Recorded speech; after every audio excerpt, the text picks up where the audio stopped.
Rádio USP trazendo para você o sucesso de crítica e de público premiado Caros Ouvintes, de Otávio Martins, voltando em cartaz no Renaissance no dia 2 de agosto. E nós temos aqui duas figuras incríveis para você, o Léo Stefanini e também o Eduardo Semejian. Gente, que prazer receber vocês. Hoje a gente está fazendo rádio, caros ouvintes. Televisão, internet, é muito louco gente falar disso. Vamos falar que esse locutor maravilhoso, quero ouvir sua voz. Faz uma abertura pra gente, assim, de qualquer coisa que vem de rádio na sua cabeça. Pode até ser da peça, né? Então, hoje, em homenagem, até o Márcio estava falando a respeito do Odair Batista, que era que trabalhou na PAN durante muito tempo, no show de rádio, era um humorista maravilhoso. Então ele brincava com aquela voz que era meio... Vou ver se eu... Como é que é? Deixa eu ver. Na Rádio Camanducaia, estamos em 436 kHz para você que está aqui nos ouvindo. É maravilhoso. Vamos falar. Léo Stefanini, você é diretor, produtor e ator teatral. Vamos falar desse espetáculo incrível, caros ouvintes? Vamos sim. Boa tarde para você, Miriam. Boa tarde para o pessoal que está ouvindo aqui a Rádio USP.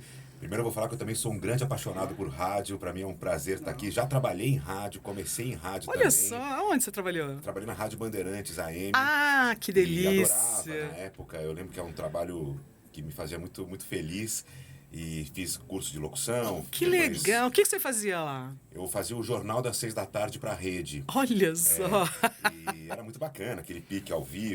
O ao vivo é bom, né? É bom demais. E a rádio é muito legal, né? É. E eu fico encantado de ver que com todas as tecnologias, a rádio continua super viva, né? Porque a rádio permite que a gente ouça, também fazendo outras coisas ao mesmo tempo e tal. Então, o Edu estava até falando a magia que é você trabalhar com a audição apenas, né? A gente não fica refém da visão. Né? É verdade. Isso acho que é uma coisa encantadora aí na rádio. E a gente está fazendo um espetáculo que fala justamente da era de ouro da rádio no Brasil, né? Na época em que as radionovelas paravam o país, né? Então a gente está falando da década de 50, antes da televisão, digamos, tomar conta aí da mídia popular aqui no Brasil. As rádios eram muito escutadas, as famílias inteiras se reuniam em torno da rádio. Se reuniam, né? Para escutar os programas, etc. E as radionovelas, né? As radionovelas recheadas de melodrama, com os mocinhos muito bonzinhos e os vilões muito, muito perversos. E a mocinha, e os amores impossíveis, e aquela coisa melodramática. E a nossa peça fala exatamente disso. A peça basicamente retrata o último capítulo da radionovela que, na época, estava parando o Brasil. Olha! Como é que é o nome da novela? Do nosso locutor aqui? Os Espelhos da Paixão. Ai, que delícia! Trazido pelo seu sabonete Carízia. Aí normalmente entra uma outra coisa que é do sonoplasta, porque a gente tem um sonoplasta que é feito pelo Alex Grulli, e ele faz os sons da novela todas ao vivo. Como é maravilhoso, né? Ele Nossa! Tem lá a cabine dele, ele tem lá tem o chocalho, tem lá o negócio... É que aquilo eu não sei o nome daquela coisa. Enfim, mas ele tem toda a aparelhagem lá, onde ele faz todos os sons da novela. Que delícia, uma ótima oportunidade para quem ouve falar do rádio, assim, nesses tempos de internet, né? Por exemplo, a gente está conversando, eu estou fazendo um vídeo para você que vai ser colocado no YouTube, depois vai colocar no meu Facebook. Gente, como é que é, né? Quer dizer, a gente fazia um rádio, quer dizer, a gente tem eu sou dessa geração sua que você fala da imaginação. Eu não faço a menor questão de ver quem está fazendo o rádio, mas tem a geração nova que também não está ouvindo a rádio agora, mas depois pode ouvir, ver, né? É que eles são criados de uma forma muito diferente, né? A gente... Bom, eu fui criado com televisão também, mas eu tinha muito rádio na minha casa. A gente ouvia muito rádio. E eu ouço até hoje, eu ouço futebol. Eu e ele, inclusive, somos palmeirenses os dois, estamos felizes por tão felizes, né? E a gente ouve... A gente acabava ouvindo muito rádio na época. Eu lembro das FMs, quando elas começaram a surgir. Sim. Com música. Eu que sou roqueiro. Nossa, Excelsior e Difusora. Era briga, né? Era maravilhoso. Então, você ia ouvindo a Motown, você ia ouvindo aquelas vozes Ah, né? Daqueles não, negócios. horríveis, né? Nossa, Cada voz, hein? Que aqueles negócios incrível. maravilhosos, aquelas Vozeirão, vozes né? maravilhosas, com vozes fantásticas. E eu queria fazer dizer uma coisinha aqui. Vocês ouviram a nossa trilha aí no começo, né? Já há pouco tempo. A trilha foi feita inteirinha pelo Ricardo Severo, que inclusive ganhou o Prêmio Shell pela nossa peça, caros ouvintes, pela trilha dele. Olha só, dá pra gente colocar de novo, Márcio? Porque às vezes aqui tem uma questão de equipamento, a gente não sabe se volta, se não volta, tal. Mas que barulho, ele fez todinha a trilha? Ele fez a trilha inteira, trilha ele é um original. trilheiro mesmo. Sim. Ele é trilheiro mesmo. E tem a sonoridade da época. Tem, ele Ah, tem isso que é, né? pesquisa, é maravilhoso por causa disso. Mas né? interessante você falar, Eduardo, porque realmente nas rádios, eu cheguei a trabalhar na Excelsior, olha que interessante, Ah, depois que legal. virou, mas no finzinho, depois virou CBN. Isso, Foi bem exato. essa turminha. Eu ouvi Excelsior, eu Sim. tenho CD Excelsior. Ai, que... Fita cassete, tem nessas CD. coisas, né?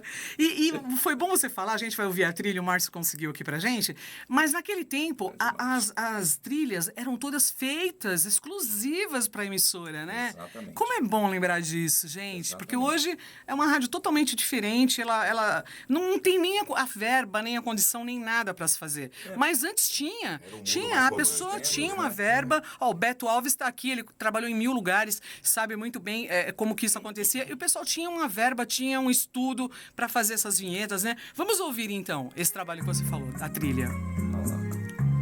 A sonoridade da época.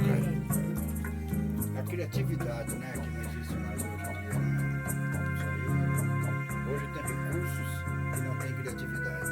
Antigamente tinha criatividade e não tinha recurso. Exatamente. A cara da Obrigado, época, né? você, Que criativo. gostoso. Quem tá fazendo essa voz?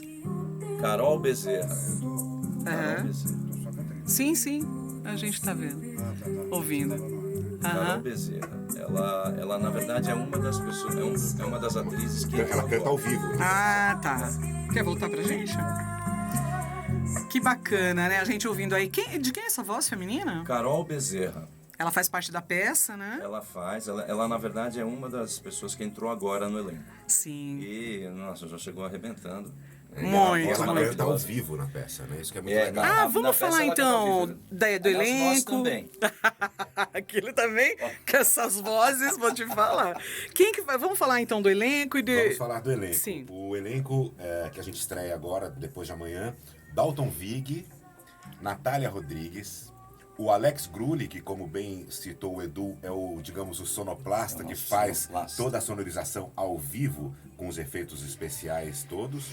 O Fernando Pavão faz, digamos, o galanzinho ali da história. Mas o galã do mal. O galã do mal. O galã do mal. O galã do mal. Né? Do mal. Do mal. O galã do mal. Né? Bom, nós dois, Eduardo Gemergian, com este vozeirão fazendo o Locução. locutor Na verdade, rádio. essa voz Olha não é a voz minha. dele. Essa voz não é minha. Eu comprei um modulador de voz na 25 de março. Aí eu fui lá, apliquei. E hoje ele tá aqui, por isso que eu Você fez um implante, né? exato. Vamos dizer assim. Agnes Uliani faz um papel muito interessante também, digamos, de uma senhora meio reacionária e tal, e que no fim se arrepende um pouco da sua conduta, uma trajetória bonita do personagem também. Léo Stefanini. Esse que Ai, vos o Léo. fala, Esse que vos fala, inclusive Léo que Stefanini. faz um personagem, a gente brincando com essa história da imagem, né? Ele se acha um galã porque ele tem a voz do galã, mas ele não é galã. E aí com a chegada da televisão não há espaço para ele. Olha. Isso é Ele faz dito um para cara ele. mais velho, isso é importante dizer. Ele faz um ator mais velho, que já tem uma história e que fez muito sucesso. Ele já foi galã, só que o tempo está passando, a TV está chegando e ele está perdendo espaço. A Ermelinda, que é feita pela Agnes, está perdendo espaço. O locutor, de alguma forma, ele vai se ajeitar, mas na época não se sabia direito como ia ser. Que ia Mas, acontecer. então, era muito incerto. E o sonoplasta, por exemplo? O que ele vai fazer? É. Então, havia essa questão que é a questão central da peça. Ah, Chegada legal. na televisão E como que esses profissionais da era de ouro da rádio iam se virar com a chegada da televisão. Nossa, gente, se que teria espetáculo. espaço para eles ou não, Aham. né? O próprio técnico da rádio, enfim. Então, quer dizer, o meu personagem é isso, ele foi o galã, mas não é mais.